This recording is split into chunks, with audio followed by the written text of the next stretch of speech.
Welcome, everybody. Good morning or good afternoon, and welcome to our Financial Management Annual Priorities, Challenges, and Trends webinar report out.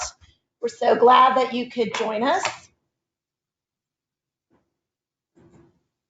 And just a couple of items, of course, the allergies are kicking in from the beginning, that I'd like to start with regards to housekeeping.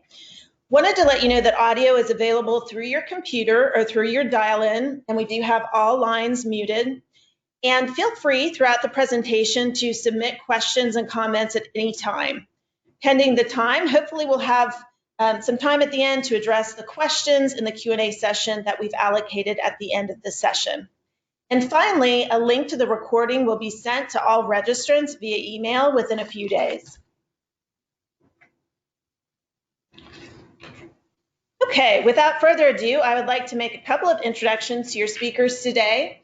My name is Rachel Collins, and I am responsible for the financial management research here at APQC.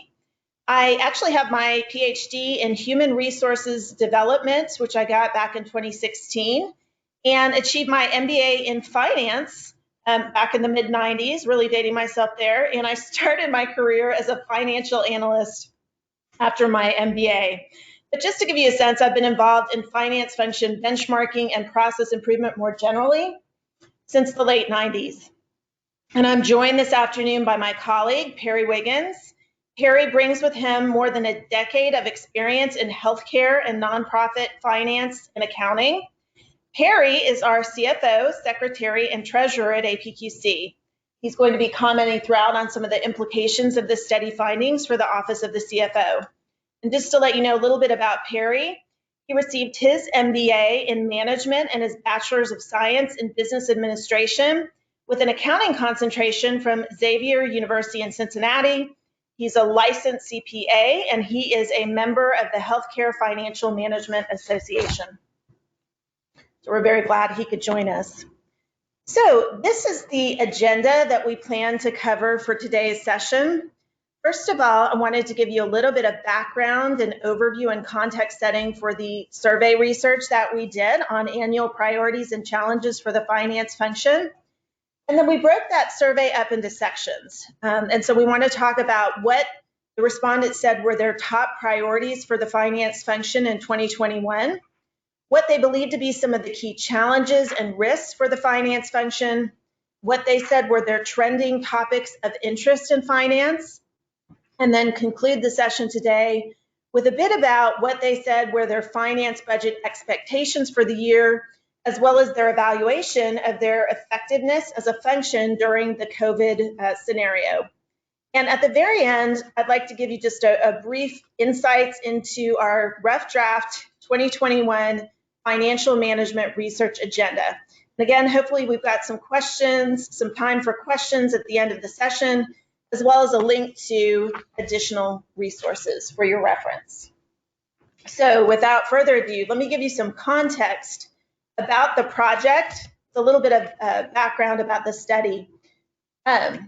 This is actually the third or fourth year that we've done this survey. We've been doing it annually since that time. And so in the fourth quarter of last year, we launched this survey with our members and customers, really to help us understand what are their key priorities and what are the key challenges for the finance function professionals in this coming year. Also looking in terms of what is their outlook, where do they plan to invest, and what are some of their trending topics of interest. We had, as you can see, 240 participants in the survey. And just to let you know, the survey responses represented finance functional professionals from across industries and geographies. So it was a global survey. 60% of respondents were at the executive level. Something else I want to let you know about the survey in terms of the role is that we really targeted individuals to participate in the survey who had kind of that broad look across the finance function. So we were looking for respondents that were CFOs or VPs or directors or managers of finance, not necessarily for this survey for individuals that were managers of specific processes within finance, such as payables or receivables or payroll. So we were taking that broad view. And then The way that we use this information is we leverage it, obviously, to report back to our members and our customers, as we're doing today, as part of our mission to find and disseminate best practices information. But this is also a really important part of feeding into our agile research agenda for our finance function research. So to those of you who participated in the survey, I'd like to take the opportunity to thank you so much for that. And Perry and I are going to talk about top priorities. So we'll begin at the beginning with the study results. First, with the top priorities for the finance function and what they had to say. So for those of you who are familiar with our process classification framework, or our PCF, and this is our generic taxonomy of all operating and support processes representing really the work that should happen in any generic organization. So these are many of the primary processes that represent PCF category 9.0, manage financial resources in the PCF. And so we asked respondents what were their top areas of focus within the finance function for the year. And what we really meant by that was areas that they plan to invest in, areas for process improvement, areas for automation, and so on. And perhaps not surprisingly, with everything going on with the pandemic and the associated economic implications, we saw that the top areas in this year's survey were planning, budgeting, and forecasting, coming in at 83%, Treasury and cash management coming in at 56%, and then cost accounting and management coming in at 48%. And I'm actually going to flip over to the next slide here for a minute and then come back, because this top area of planning, budgeting, and forecasting has actually been the top area of focus reported by this survey. And mind you, these are different survey respondent groups over the years. So this has been the top area for the last, I want to say, at least 3 years of the survey's administration. And you can see that when you look in terms of what we saw in this year's survey in 2021, with the top area being planning, budgeting, and forecasting, followed by Treasury and cash. 2020, again, planning, budgeting, and forecasting came in top, followed by customer credit and collections and accounts payable. And in 2019, you can see that same trend. So anyway, just I think a really interesting trend that finance practitioners are having this heightened interest these days in terms of these decision support and insight generating type finance processes. And what I wanted to do is just take a couple of moments briefly to comment on a few of these top areas and what some of the trends are that we're hearing from our members and customers. So for example, in that top one, planning, budgeting, and forecasting. Again, with the pandemic, this area has been especially challenged this last, I guess, almost full year. And some of the challenges that people have been sharing with us are that things like history is no longer necessarily a great predictor anymore of the future. They're needing to relook at their drivers and potentially revise their drivers. And stakeholders need better quality data and information faster for decision making. So some of those big trends that we've been hearing on this topic have to do with finance organizations really seeking to continue to mature their data availability and their reporting and analytics capabilities, and continue this move toward the concept of continuous planning or continuous forecasting. Just to give you a quick statistic there, for example, we see that almost 3/4 of survey respondents in our finance analytics survey that we did last year said that they were engaging in predictive analytics for planning, budgeting, and forecasting. Now, some in that same research have even scrapped their entire budgeting process and moved entirely to a rolling driver-based forecasting approach, but not many. But just to give you a sense, many organizations have moved to the rolling forecasting approach. Again, from our open standards benchmarking data, we see almost half, about 46% of respondents in that survey, saying that they're leveraging rolling forecasting as a budgeting and forecasting technique. Now, briefly want to hit on number 2 there, Treasury and cash management. More than anything, I know Perry's going to comment about this, but what we heard was that during the pandemic, this really hit members and customers, and they were most concerned with cash management, liquidity, and cash flow type topics. Perry likes to say that cash flow is king, and that's certainly never more true than in an environment, of economic downturn. So this topic really came to the forefront with our members and customers. And in response, we produced a series of articles as part of our Metric of the Month series on topics like days sales outstanding, days cash on hand, etc. And I put actually a link to that collection. All of those resources are available to the public at the end of the presentation. Just to give you a sense of where we're seeing companies currently stand in terms of days cash on hand, from our open standards database, it's a little less than 3 months. So it's still probably not nearly enough, but that's where people are standing right now. And then the last one, I'm actually going to look at internal controls just briefly to let you know what we're hearing there. That came in at 43%. Definitely we're hearing that the pandemic is increasing interest from members on topics like risk, business continuity, scenario planning, and the remote work environment that we've been in has really presented even more challenges for those that maybe weren't as prepared as they should have been. So we also included a link to a collection around risk and the finance function at the end of the presentation. Again, many of those topics, content items are available to the public in that collection as part of our mission. So a follow-up to the top areas of focus that we asked in the survey was, what are the top priority activities for the finance function in the coming year? And you can see kind of what shook out in this slide. So again, perhaps not too surprising due to the pandemic, we saw that more than half, or 59% of survey respondents, are focused on managing or reducing costs. And then that was followed by improving planning and forecasting processes at 43%. So finance functions we're seeing are definitely being somewhat conservative in the coming year. Just want to comment on that number 2 bar there in terms of how organizations can improve their planning and forecasting processes. We've been trying to produce a lot of content and research about this, and we actually have our February webinar featuring Philip Peck from our member organization Peloton, who will talk in much more detail about this.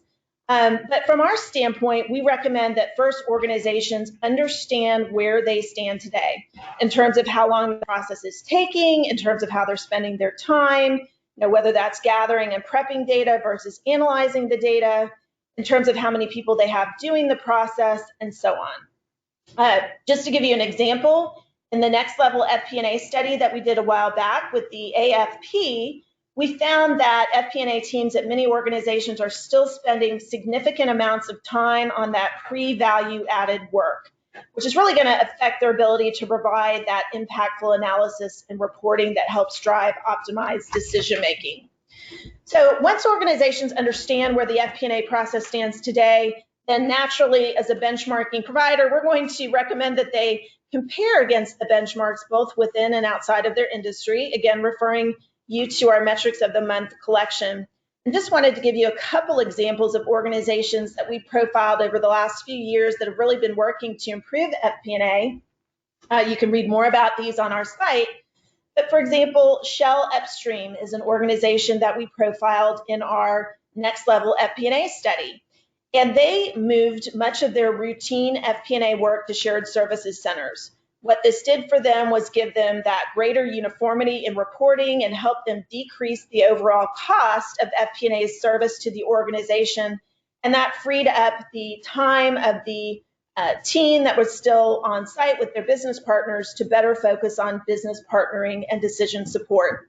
Similarly, in that project, we profiled a global tech company that I'm sure many would recognize. But they had really focused on using innovative tools like automation, machine learning, and cloud. And they reported that their organization's bottom-up and top-down forecasting processes, again, for a large global organization, once took them 600 to 700 people and 3 weeks to complete. But with the machine learning tools, their cycle times have been reduced, their variance rate was cut in half, and their labor hours were really reduced. So Harry and I wanted to kind of pause here for a moment and kind of reflect on some key takeaways. We talked about some of the challenges that we're hearing in planning, budgeting, and forecasting, so I'm not going to go through those again. But I think some things to really think through as we go through the new year, and some critical success factors for finance in these areas include continuing to build those deep business partner relationships in FP&A and in planning, budgeting, and forecasting. If you're not already, consider moving to a driver-based rolling forecast technique in that ongoing evolution that finance is moving toward continuous planning.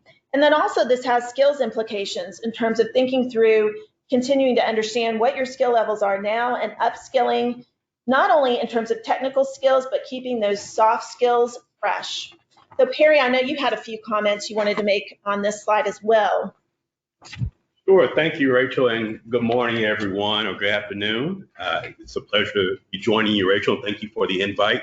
Hopefully I can add some insight into today's webinar coming from the perspective of a CFO.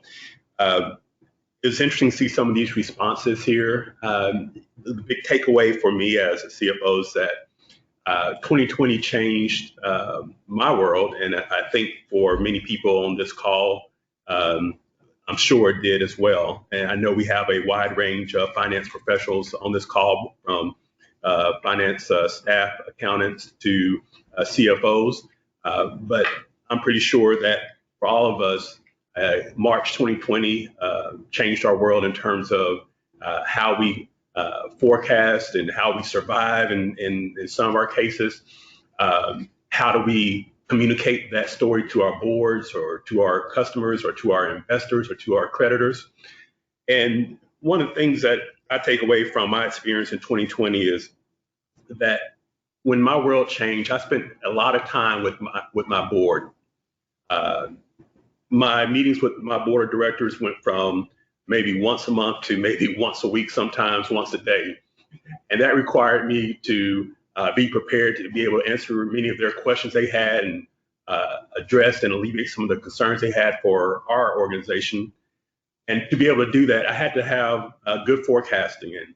And good forecasting came from having insight into the business. So my biggest takeaway and my biggest advice to many finance professionals on this call here today is that if you are going to be able to tell that story to your board of directors or to your investors, if you're a public company, or to your creditors, if you have debt that is outstanding, you need to alleviate the concerns of some of your creditors, or even to your own employees, you're going to have that insight into the business like you've never had before, so you can do proper forecasts and also do the proper storytelling of the condition of the organization. And to have that proper insight to do a good, solid forecast, insight can come from reports and having good systems in place that can report back reliable information to you that is timely. But from my experience, insight into the business is going to come from having those deep relationships with operations leaders. Being able to talk with the leaders in your organization to know what challenges are going to be presented with them over the next month or quarter or 6 months. Those type of relationships, that type of insight, that rich insight is going to be able to help you out in building and producing forecasting models that you can then have confidence in when you're presenting to your audience. Additionally, one of the things that we've done differently here as a key takeaway in 2020 is that while forecasting or the practice and exercise of forecasting has dramatically increased here at APQC and for many of you as well, we still did go through the budgeting process. And there's still, even though the budgeting process can be seen as an archaic exercise by many, and many folks are going to a more of a rolling forecast type of environment. For us, we actually, going into 2021, being a 12/31 close calendar year company, we actually prepared 2 budgets in the fall. One was our typical budget, the budget that we would publish to the board and we would work towards.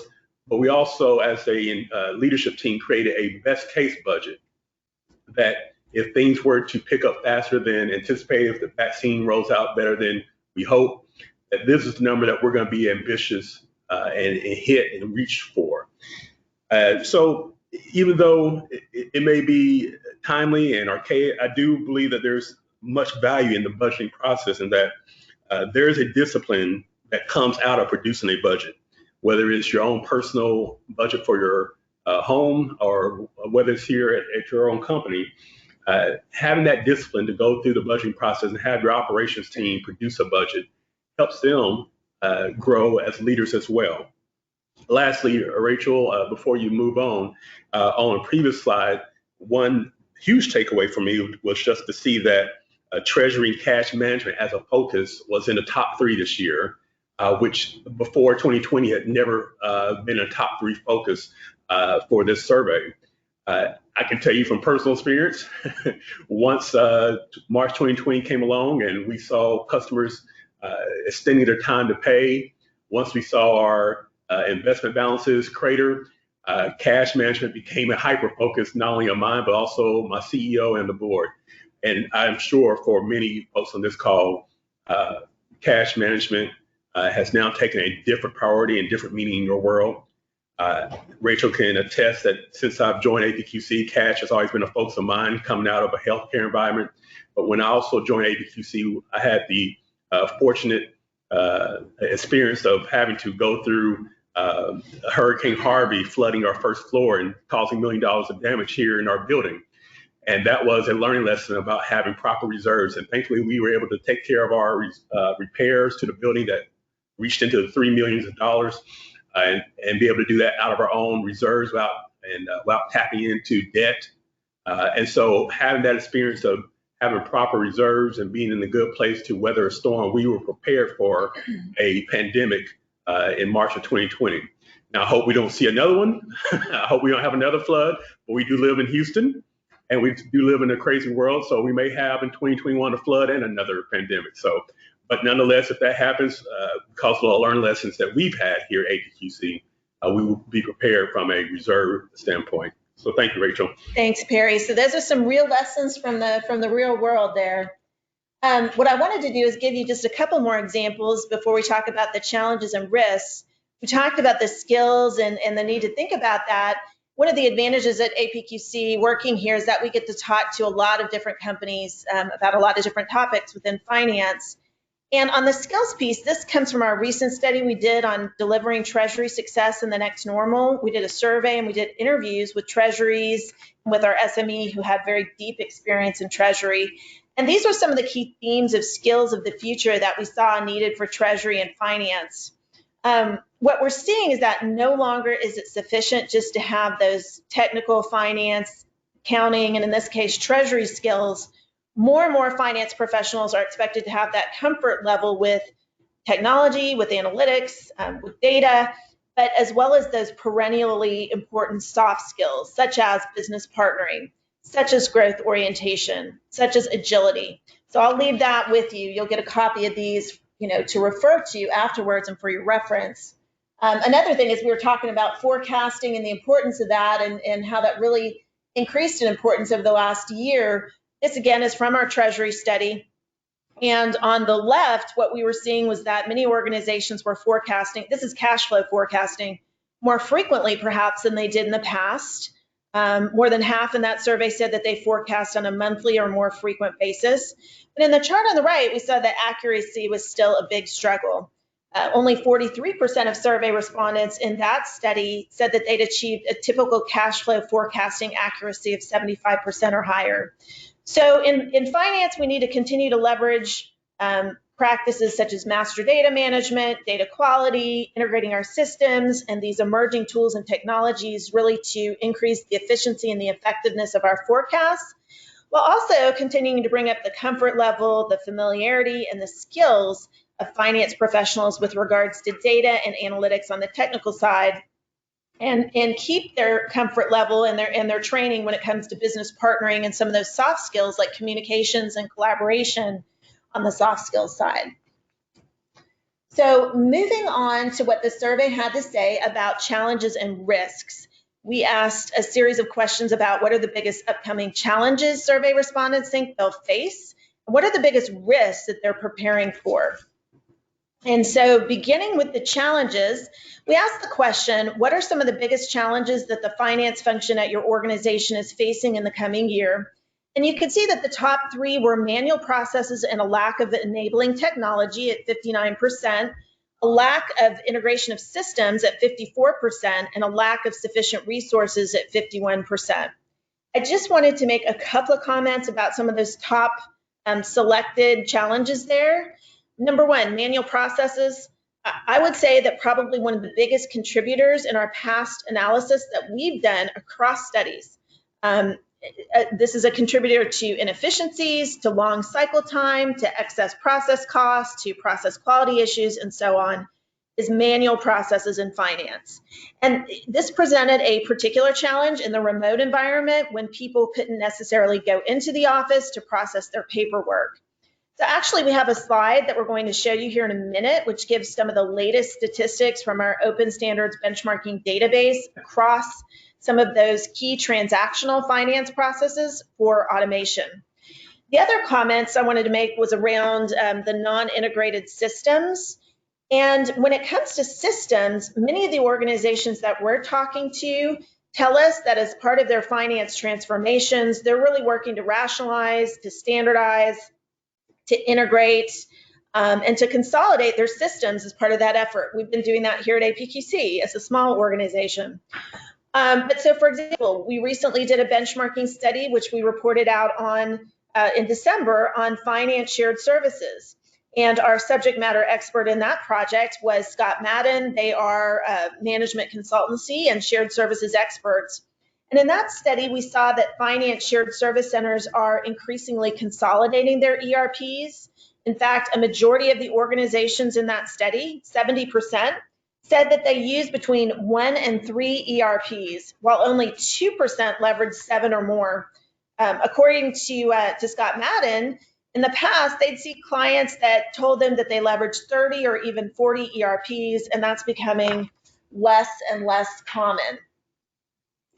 In terms of future risks for the finance function, we also asked respondents what's the next big risk that your finance function anticipates having to prepare for in the coming 1 to 3 years. And some of the biggest risks that they say that they anticipate grappling with, again, maybe not a huge surprise, but that many respondents are still dealing with the implications of the current pandemic. 65% said that, as well as the continued recession. And we had 61% say that. And that was followed by number 3, which was disruptions to the supply chain. 41% said that was a big risk. So we've talked about some of those other areas. I wanted to spend just a moment in terms of talking about disruptions to the supply chain, because this is obviously a close partner of finance. In some cases, they may report to finance or vice versa. But what we see from our supply chain management research is that about 2 out of 5 survey respondents believe this is a top risk that they need to prepare for this year. And it can be a really big deal, impacting everything from consumer goods to pharmaceuticals that are life-saving. Our research in supply chain shows that one of the big enablers here is developing having a system for continuous monitoring and notification of global supply chain disruptive events. In fact, according to our Open Standards benchmarking research, in our supply chain survey, we see only 2/3 of survey respondents in that research have a system like that in place. And organizations that lack systems like that completely are only going to be able to react to disruptions once they've occurred. And that's critical time lost. Furthermore, in that survey, we see that 40% of the respondents report taking 1 day to identify impacted materials, sites, commodities, or products when a supply chain disruption occurs. And nearly 30% of organizations take a week. 20% take a month or longer, and that can really be a crippling amount of time for most organizations and most industries. Furthermore, from our supply chain management research, we see that organizations that are slower to react have higher procurement costs. So that's just one thing to consider. Many large organizations have implemented such continuous monitoring and notification systems for their global supply chain. But another top of mind thought as we are working on our project on enterprise risk management, which we should report out in March, we see that leading organizations regularly maintain and update a risk register as part of their ERM programs, and they have a regular process to identify, assess, and develop mitigation plans for some of those biggest strategic risks. For example, from this ERM project that I mentioned, finance and accounting have a big role in ERM. At 2 out of 5 respondents in that study, the head of the ERM core team reports up through the CFO or the chief accounting officer. And at about a fourth of those respondents, the CFO is actually the executive sponsor for ERM at the organization. Also, we saw from that study that most organizations are monitoring somewhere between 11 and 20 risks by the executive team. So those are just some food for thought when it comes to challenges and to risks. In terms of key takeaways, and Perry's going to chime in here in a moment, but some of the things that we heard from our research in terms of organizations, I guess, that were most prepared for the pandemic included things like they were doing scenario planning. They had already done a lot of work to automate. They had mostly electronic processes. They had documented their finance policies and procedures. They had already dabbled in remote work, and some had remote work or hybrid programs in place. And they had already put collaborative platforms in place. Some things to think about as we continue in the new year, if you haven't already, is one of our favorite knowledge management techniques is think about doing a pause and reflect session for finance. NASA, for example, is one organization. It's very important, obviously, for them with their space shuttle programs to do a pause and reflect session. But when they do these sessions, they think about questions like, well, what did the team want to do and why? What didn't work well and why? What do we learn from this? And what should we change? So these are some questions that I would consider if the finance team hasn't already to think about and reflect back on the past year in terms of what we can do better. Harry, is there anything else you would add to this slide in terms of takeaways on challenges and risks? Yeah, so on the previous slide, I think 2 slides ahead, prior to this slide, mentioning the challenges of finance function. The big takeaway for me is that I'm willing to bet Rachel, no one on this phone call in the finance area, other organization, or the accounting area, other organization, has ever heard anybody in leadership come to them and say, hey, listen, we're going to take work off your plate. And actually, conversely, we probably hear oftentimes in the FP&A world or the finance and accounting world that we're going to give you some more things to be managing and supervising. And even when I think about my role here at APQC, since I've been here, I've taken on IT and more compliance activities and more risk management activities. That's only been possible because in the last year and a half or so, we've done a finance transformation by going away from some on-premise accounting solutions and finance solutions to some cloud-based solutions that integrate the company with some ERP solutions that make my life a little bit easier. Additionally, before I came to APQC, there was a big process documentation project in the FP&A side of APQC. So my advice to people listening in on this call is that your workload is never going to get lighter. And with the pandemic going on and in some of our areas, especially if you're in travel and entertainment and in the leisure and hospitality industries, your world is super chaotic and you're not getting less work, you're getting more work. And so find ways to make your life easier through, if you can't automate processes, at least document and know what your processes are. So maybe you can streamline it. If you can integrate systems, I think it will help. One of the other challenges I saw, which was the organizational silos.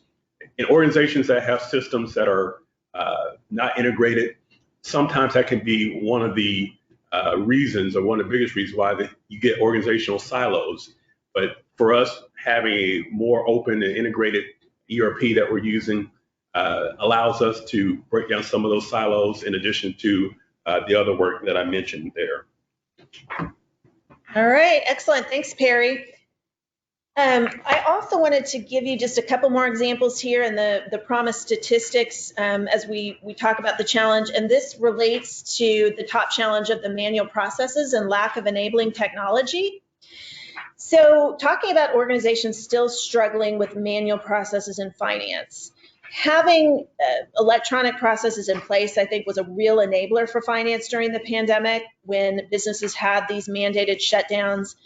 And what this slide shows is some of the latest statistics across some of the main finance transactional processes like receivables, payables, and credit and invoicing with regards to automation. And what you can see is that while many organizations have made a lot of headway, that's the 75th percentile in the distribution. The median is just the middle of the distribution. But those in the 25th percentile, many of those organizations still have a ways to go. So this is certainly where benchmarking can kind of help you see where you stand, and help you kind of start to formulate or think about a plan for what you plan to do about it in the coming year with regards to automation and manual.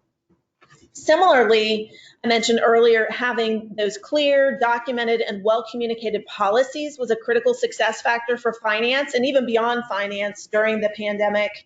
And these charts, again, come from our drivers of Treasury success in the next normal study that we did last year with Ernie Humphrey.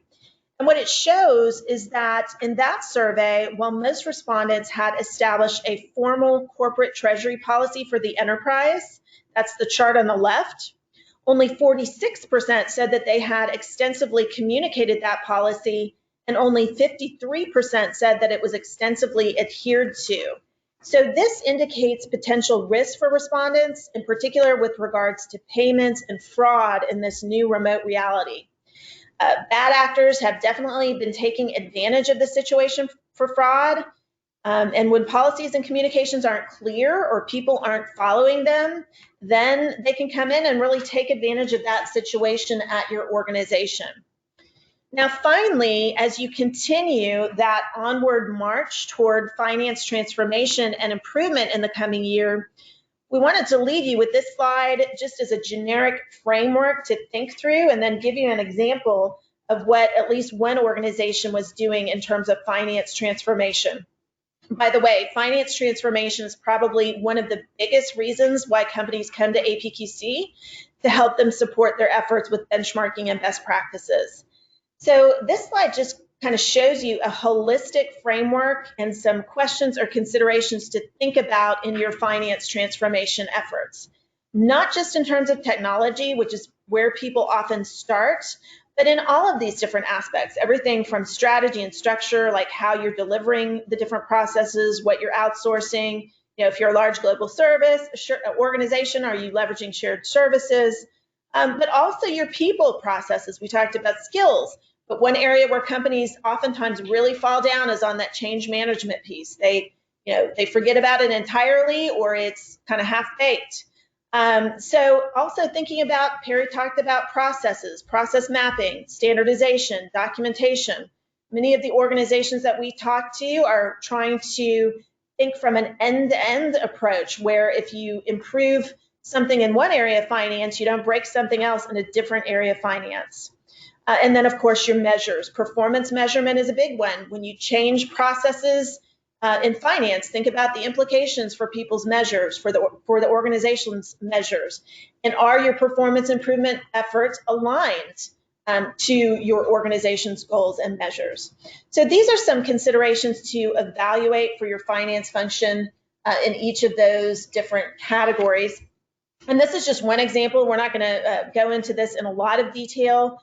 But this just gives you an example. It happens to come from Cargill. Again, we are very privileged to get to talk to a lot of different organizations and learn from them. And this shows how they very holistically thought about transforming their credit to cash end-to-end processes. Again, thinking in terms of people, in terms of process, in terms of technology and data on their journey to top quartile. So in the last second half of the presentation, we want to talk about the trends, and we also want to talk a little bit about the budget expectations as well. So the next few sections of the survey have to do with trending topics of interest for finance in the coming year, as well as the expected budget and the evaluations of effectiveness of the finance function.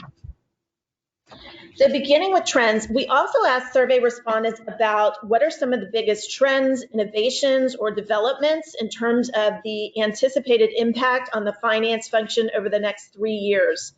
And certainly some of these might be affected by industry of the respondent or the type of business of the respondent.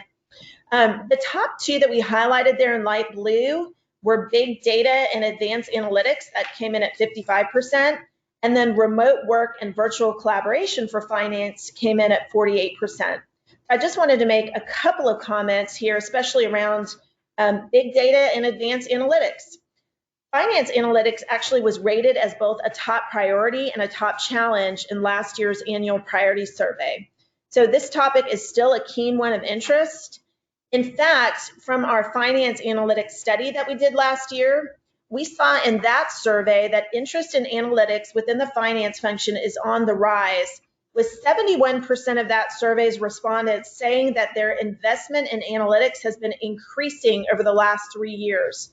And again, some of the key enablers that organizations need to continue to work through on these areas are data related.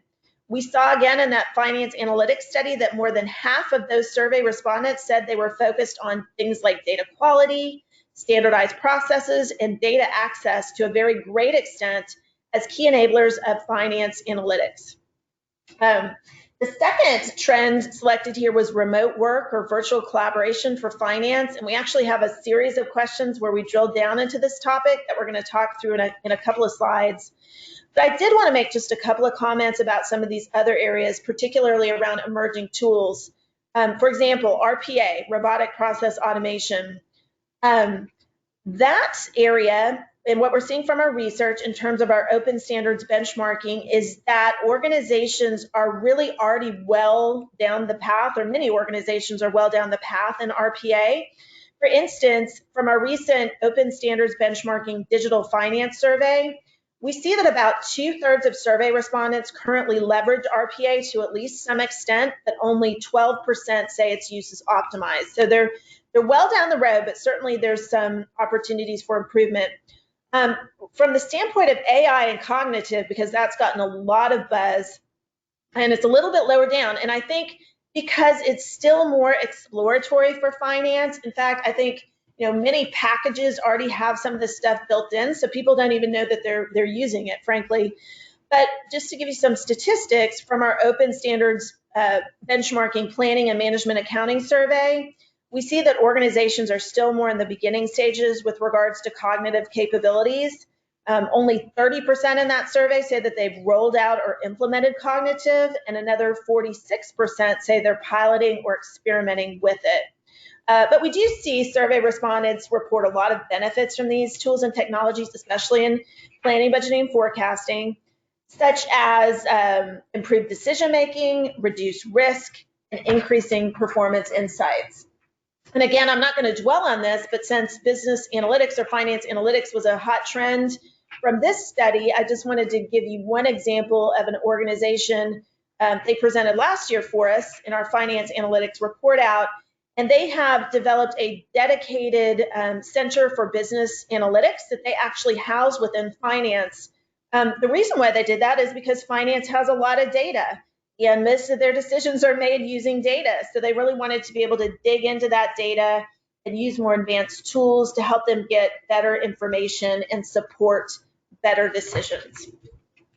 Now, for this annual priority survey, we also wanted to dig deeper into a specific trend that we thought was of particular interest to our members and customers given the times. And so for this year's survey, we focused on trends related to remote work for finance.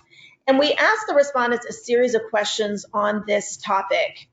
Now, certainly while almost everybody in finance probably worked remotely for at least a period of time during the pandemic, it really remains to be seen how this trend is going to play out in the future once the pandemic recedes.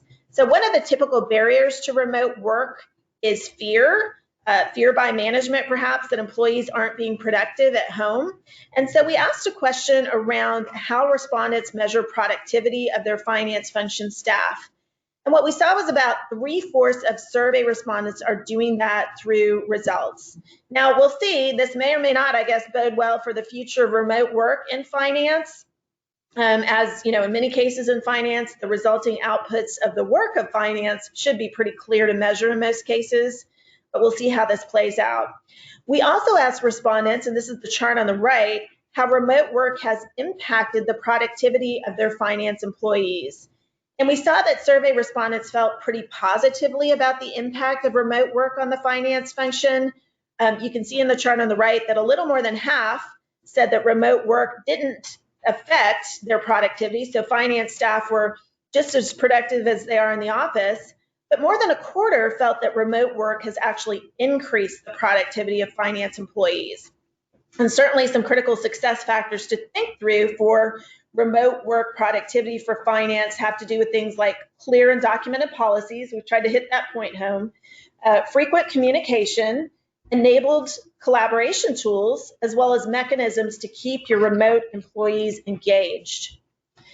We also asked respondents to what extent the finance team currently works remotely, that's the light blue bar, and what they anticipate the finance work environment will look like in the coming year in terms of remote work, and that's the dark blue bar. What we saw was that about 2/3 of respondents say that finance staff are currently working remotely to at least some extent. Almost half believe that extensive remote work will be allowed for their finance function in the future. So that's super interesting. A couple more questions on this topic that we asked. We asked how supportive the CFO or senior leader of finance is related to remote work for finance staff and why or why not. And in the chart on the left, you can see that most survey respondents said that their CFO or senior leader was at least moderately supportive. More than half report that their CFO or senior leader is very supportive of remote work for the finance function. And certainly the tone begins at the top when it comes to remote work at organizations. In terms of role modeling, in terms of formal and informal communications from senior leadership, and I think even more importantly, in terms of the relationship and communications that people have in finance with their direct managers.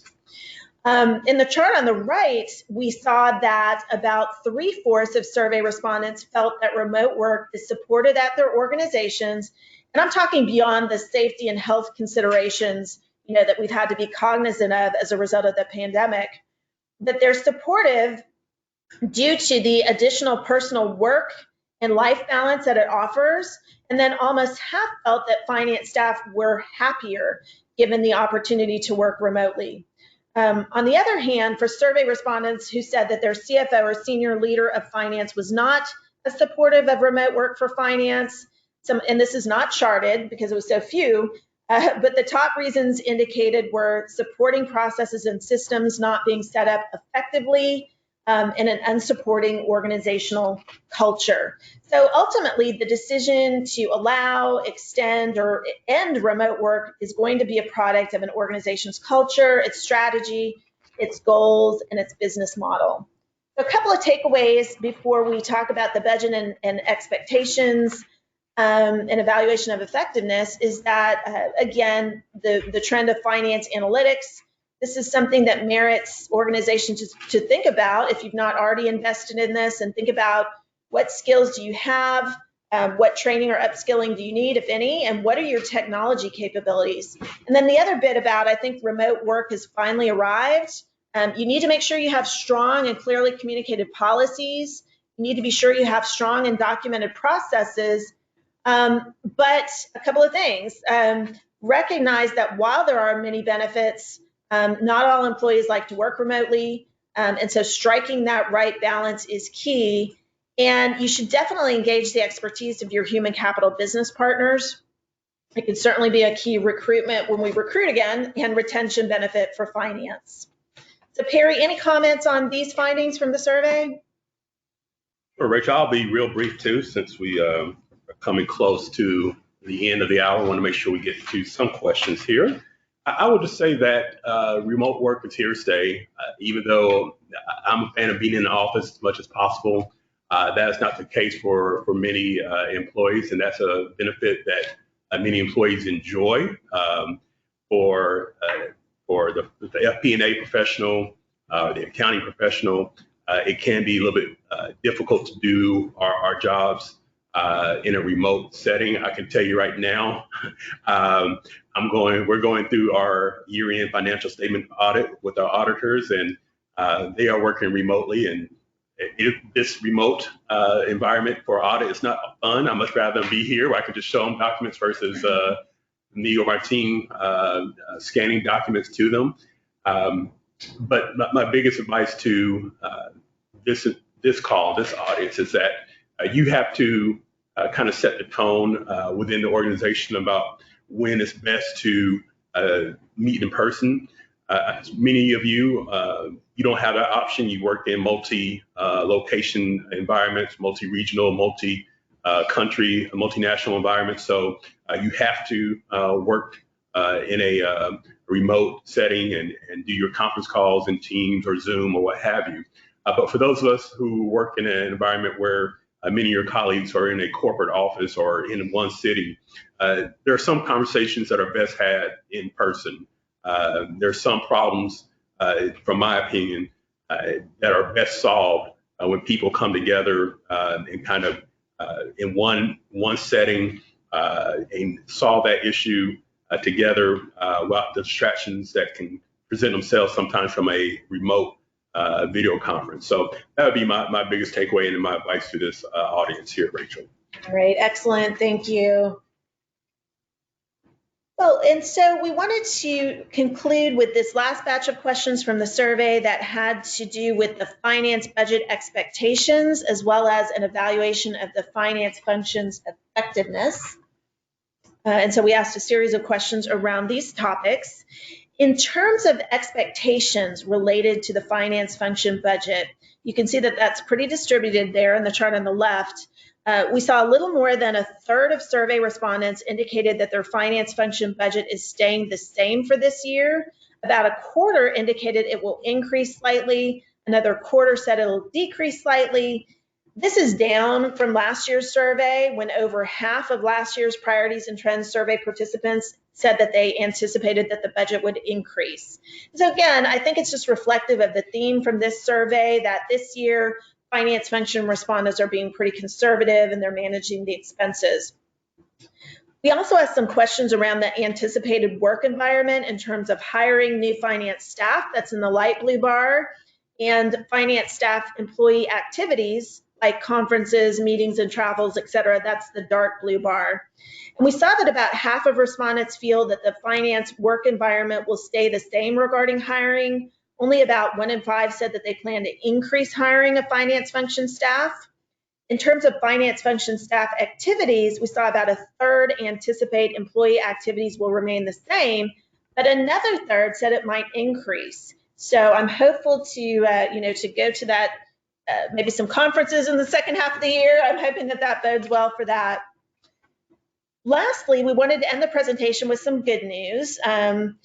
Well, we'll get to the good news here in a minute, but we asked respondents about the effects of the pandemic on their businesses in terms of their revenue, in terms of their short-term outlook, and in terms of their long-term outlook.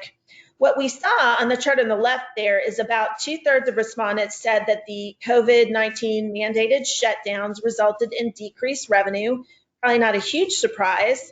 And while 59% said that COVID-19 is negatively impacting their business in the short term, look at that chart on the right. Only about a third of survey respondents feel that the pandemic will have a negative impact on their business over the long term. So in other words, 2/3 say it will have no impact, and a third say it will have a positive impact. So I think that's a bit of good news. Some more good news, hopefully boding well for finance in the coming year as well, is we asked respondents about how they rate their finance function's performance in helping the organization to respond to the COVID-19 crisis, and also whether the organization could survive if it had to shut down again. What we saw on the left is that almost 3/4 of respondents rated their finance function's performance in helping the organization to respond in a positive light. And similarly, 3/4 indicated that the organization could survive if it had to shut down again if needed due to the pandemic. So that's some really great news, at least from these respondents in this survey. And then the last question we asked was an open-ended one in terms of how respondents' finance functions supported their organizations during the pandemic. And what we saw was that finance played a pivotal role, not only in terms of traditional finance and accounting type activities, in addition to their day jobs, but things like optimizing working capital, keeping on top of debt and financial covenants, helping to reduce expenses, helping the organization to manage risk, providing those up-to-date forecasts, and supporting their stakeholders with the analytics and reporting that they need. But they also went above and beyond, helping to, in some cases, accelerate automation or digitization initiatives, partnering with other areas of the business, contributing to organizational performance improvement, and even accelerating innovation. So it's been said, never want to waste a good crisis. And I think these respondents definitely did that. Just the last little slide here, and then if we have maybe just a few minutes for questions, hopefully, wanted to give you a look ahead to some of the things that we are actually working on now and considering for this year. We're working on those first couple of bullets, first 4 bullets now in terms of research. Beginning with bullet 5 are some of the things that we're planning to do this year. It's a lot. I don't know if we'll get to all of it, but we definitely ask you to keep in mind, we're always looking for case studies and success stories. So if you have a success story in these areas, we'd love to hear from you. Feel free to reach out to me. My contact information is at the end of the presentation. So with that, I'd like to ask my colleague Madison if we have any questions that we can field. Sure. So Rachel, some have come in, and while we have a little bit of time here, one of the questions that has come in was, what are some of APQC's finance function priorities in the coming year? What have been some of the biggest challenges the finance function has faced, and how has it handled it?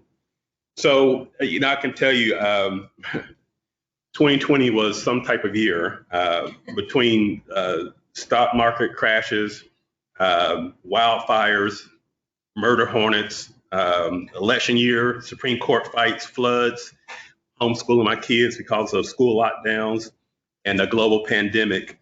I sometimes joke with my CEO, the only thing that was missing last year was an alien invasion. And I say all that to say that the biggest challenge is, how do you forecast for that? How do you put that into your model? I didn't have in January 2020 any of this, the challenges that we face in any of my models, any of my budgets. It's funny, I actually mentioned, I remember saying out loud in a leadership meeting back in January a year ago that I have a good feeling about this year. So much for that.